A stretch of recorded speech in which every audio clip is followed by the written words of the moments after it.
السلام عليكم ما توحن قادم دونا إن شاء الله تعالى 10 كسابسن Adobe After Effects 10 كان waxaynu ku dhigan doonaa qaabka aad u sameyn karto line animation ka ama muuqaalkan oo kale dhamayso muuqaalka insha Allah ta'ala ilaa iyo dhamaadka waa muuqaal yar oo kooban techniques badan aad ku baranayso subscribe saar like tadeh si aynu arday badan u helo insha Allah gaarsii Facebook oo Facebook-na follow de haddaad doonto Instagram tana follow de war TikTok tana la dhaco like iyo follow iyo other waxba isku taawasho aan saynu hore soo sheegnay waxaanu eeginaa line animation ki sida darteed waxaanu sameyn doonaa marka koobaad si aanu u sameeyno new composition markaan soo furano programkani soo galay new composition name-kii baan ula baxnay tusaaleba kabacdi waxaan ka dhiganay HDTV baan ka dhiganay markaas isku 1920 by 1080 bayno ahaanaya duration kana 30 baan ka dhiganay okay baan taabtay okay markaan taabtay sheyga xigan sameeyo waxa weeye waxaan sameeynaa halkan right click siinayna new item kabacdi solid borderna midabkiisa waxa inooga dhigtaa tusaale ahaan cadaan oo kale inooga dhig cadaan markaan ka dhigano waxa inoogu bixisaa background markaan ka dhigano waxaad timaada bartan inoo log garay background-keena sug haddii aad doonayso course-kan oo faahfaahsan waxaad u heli karaysaa qaab online adigoo ku dhiganay website-kayga tixi.com sidoo kale waxaad ku heli karaysaa qaab offline oo haddii aad Hargeysa joogto aad noogu iman karto classes-ka aad halka ku dhiganayso ka faa'iideyso inagu celiya muuqaalka markaaynu samaysanay background-keena soo gashanay waxaan soo qaadan doonaa tools-keena manna siiba shape tool-ka gaar ahaan pen tool-keena manna kabacdi halkaas point dhiganayna point kale bartaaseen dhiganayna point kalena bartaasoo dibaddeena u saarnay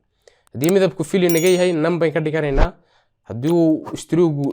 yahay midab cadaan oo kale ama midabkan isku bedelayna halkan waxaan ka dhiganay midabka blue size-kana 5 baan ka dhigtay okay 5 baan ku daayay markaan 5 ka dhigtay waxay dhameystireen marka shape-keygii waxa dhiman inaynu ku daro animation-kii waxaan imanaynaa ishan yar kabacdi waxaan sii imanaynaa add button ama waxaad dooran kartaa halkaaba laakiin inagu halkan waxaan ka odhanaa add kabacdi waxaan soo qaadanaa wax loo yaqaano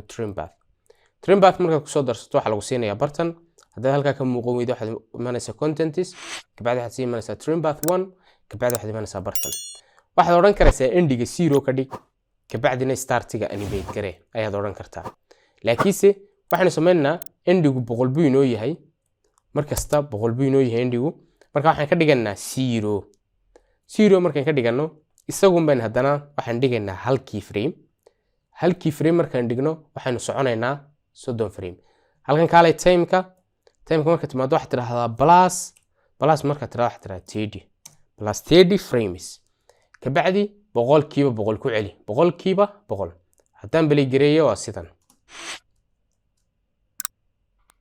waxaad arkaysaa inuu line-kii istiroo gareynayo haddaan doonayna dash iska dhigno ama dhibic waxaan imanaa bartan shape-keena soo furaynaa kabacdi waxaan sii imanaynaa halkan ay ku qorantay stroke kabacdi waxaan imanaynaa dashes haddaan nimaadnay waan imika play gareeyo wakaa hadduu dhan yahay exercise-kan ku daraya waxa weeye